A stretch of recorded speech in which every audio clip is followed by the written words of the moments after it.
is Monica Rue. I am a DPH4 FERT student here at UW.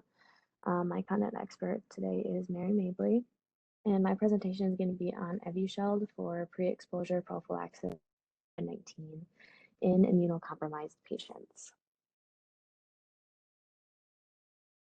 Here are a few learning objectives, just some things I want everybody to get out of this presentation.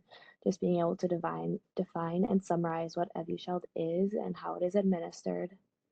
Being able to interpret the emergency use authorization for Evusheld, determining which patients are eligible to receive Evusheld, and being able to analyze clinical trials results to understand the results and then any adverse effects. So what is Evusheld? It's a combination of two monoclonal antibodies that bind to the SARS-CoV-2 spike protein. So they, in the end, block the attachment to the human ACE2 receptor. Pharmacokinetics for these drugs are pretty similar. The bioavailability both is around 68%, half-life 87 days, and time to peak about 15 days.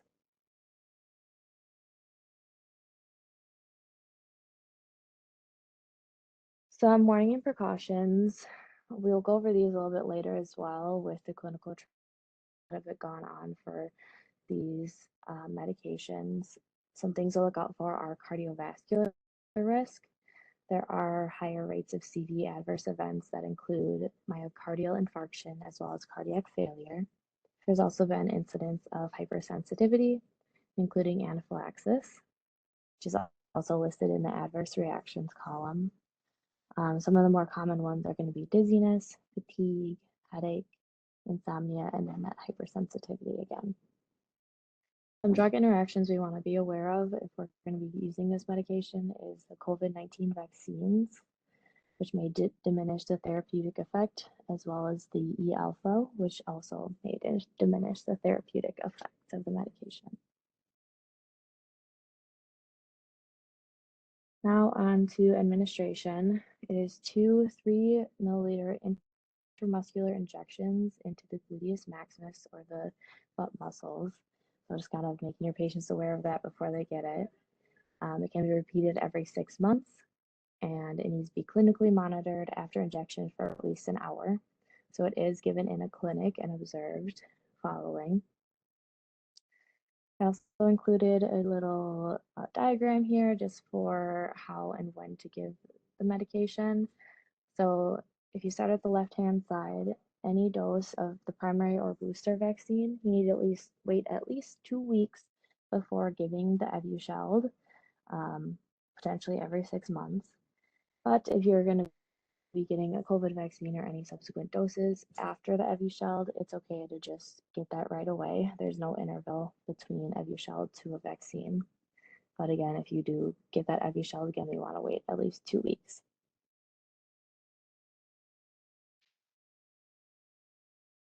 For the emergency use authorization for Evusheld, the use of this is pre-exposure prophylaxis to prevent COVID-19 symptoms, as well as supplemental vaccine protection. Some of the population that they recommend using this is in any moderate to severe immunocompromised patients. That could be due to a medical condition, or if they are receiving any immunosuppressive medications, or patients that are not expected to mount an adequate response to the vaccine, and if vaccination with any available COVID vaccines is not recommended. That could be due to any history of any severe adverse reactions to COVID vaccine or any of the components that are in the vaccine as well. Additional requirements that they recommended was aged greater than 12 years old, so no children, I guess up to 12, greater than 40 kilograms, and you cannot be currently infected with SARS-CoV-2, which we will also discuss in some of the articles and research later. So per the EUA, I just have a few examples of some of the immunocompromised patients.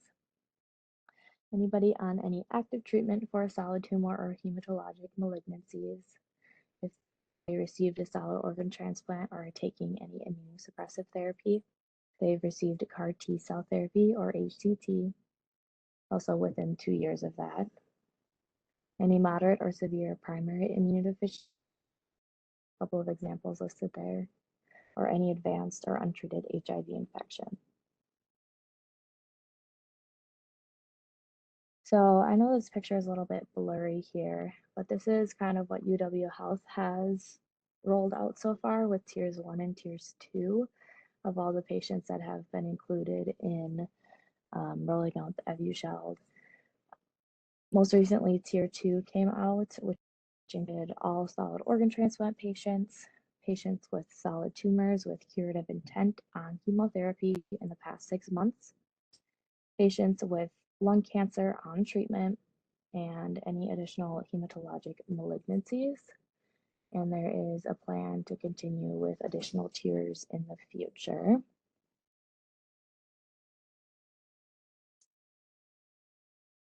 Now I wanted to go through a couple of those clinical trials that kind of got us to where we are with dispensing or using this medication.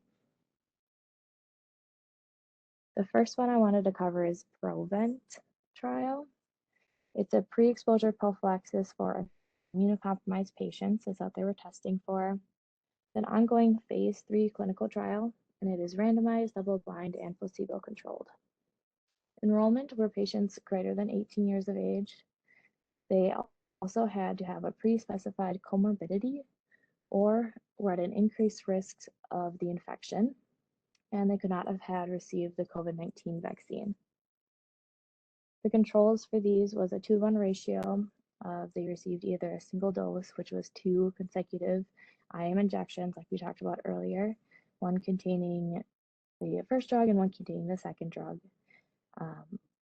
of either the Evusheld or the saline was the placebo. And they were observed for 183 days. The primary endpoint, there was 2, one for safety and one for efficacy. The safety endpoint was incidence of adverse events, and the primary efficacy endpoint was the first episode of symptomatic COVID-19, which they confirmed with a PCR test.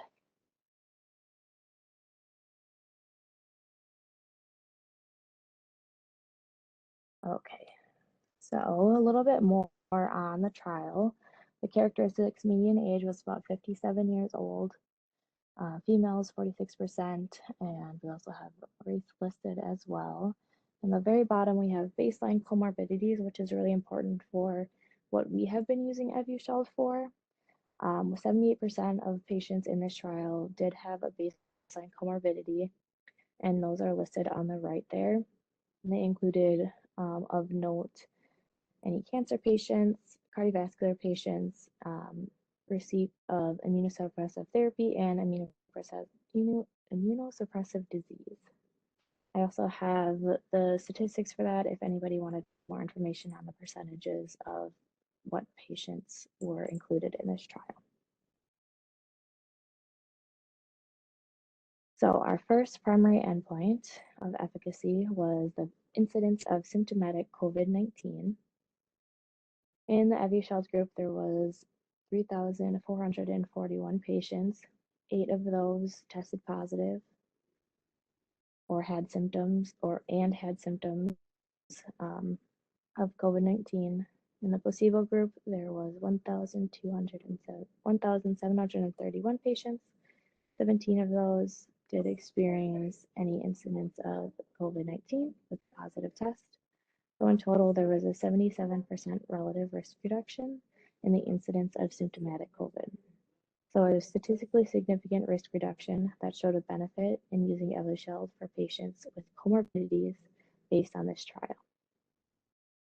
There was also additional extended follow-up at a median of about 6 months that showed a relative risk reduction of 82.8%. So in the long run, it has shown a benefit as well. Now looking at those, another primary endpoint of the safety, first looking at adverse reactions, there was a pretty similar, relatively similar between Evusheld and placebo. both about 35% of adverse effects. Most were mild and moderate, with about 1% being severe. The most common we saw was headache, fatigue, and cough. All were about the same for every single between Evusheld and placebo. Um, so these are the most common ones. But I wanted to go over some of the more severe adverse reactions as well, because those are the ones we kind of think about the most when determining what patients we want to include in getting Evusheld. So we have our serious adverse events, or SAEs, between Evusheld and placebo. So pretty much all of these were related to some kind of cardiovascular event. So in total, there was 22 in Evusheld and 3 in placebo. And then it went through coronary artery disease or myocardial infarction, which were the most, followed by cardiac failure, any arrhythmias, and other, which included cardiomegaly, cardiomyopathy, and cardiorespiratory arrest. This is where kind of those cardiovascular events warning and precautions come into play, but all of the subjects who experienced the cardiac SAEs had a cardiac risk factor and or a prior history of cardiovascular disease at baseline. So this could be due to the Evusheld, otherwise just their past medical history, things like that. So it should not be a limiting factor when determining whether a patient should receive the treatment. Also, it is a relatively small number of patients who did experience these adverse events, so we want to keep that in consideration as well. Of note, there was 5 cases of severe or critical COVID-19 and 2 COVID-19 related deaths that occurred, all in the placebo group.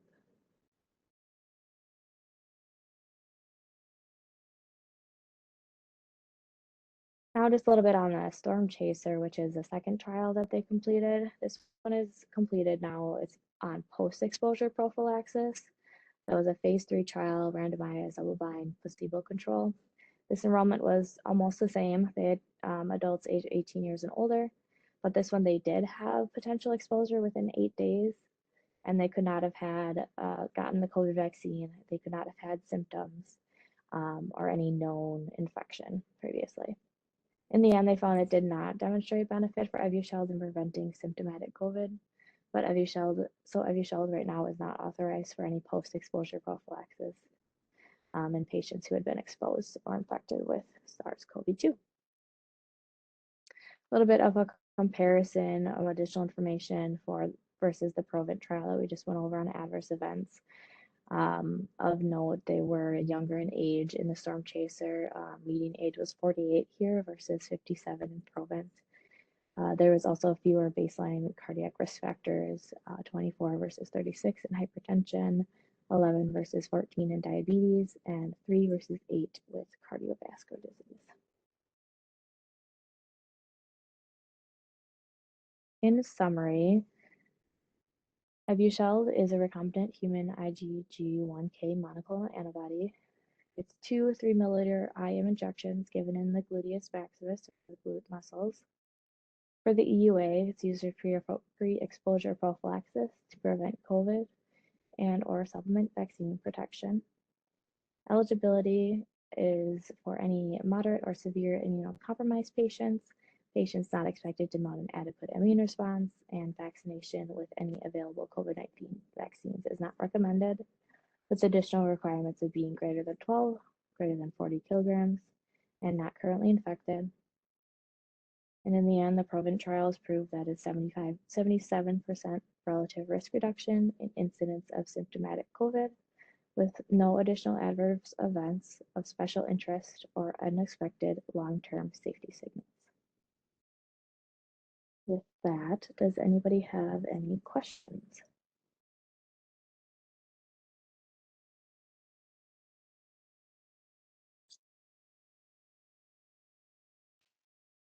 Monica, there is a question from Josh in the chat. I'm not sure if you can see the chat, so I can just read it.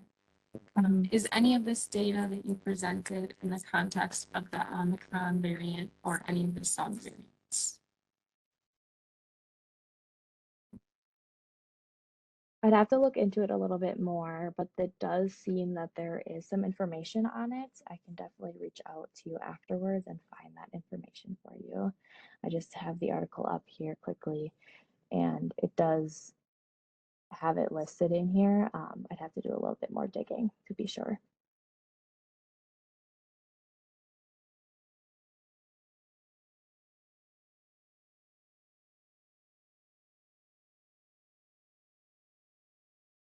I think I see another chat from Jessica.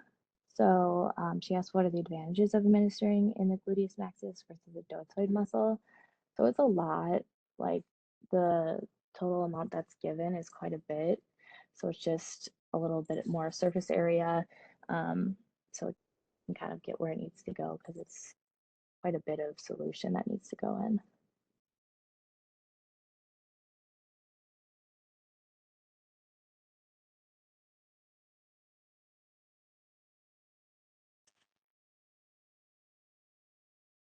All right, well, thank you, Monica. Oh, there's one more question from Cam. Yeah, okay. Do you have any idea about the effectiveness against current sun variants? I'm going along with Josh's question. Yeah, I think that's a great question. I think it would still be pretty efficacious. They still do recommend getting the COVID vaccines and any additional boosters, even if you do get the Evusheld. So I think just kind of keeping up with it and seeing if it does help in the long run, I think would be a good trial to do as well.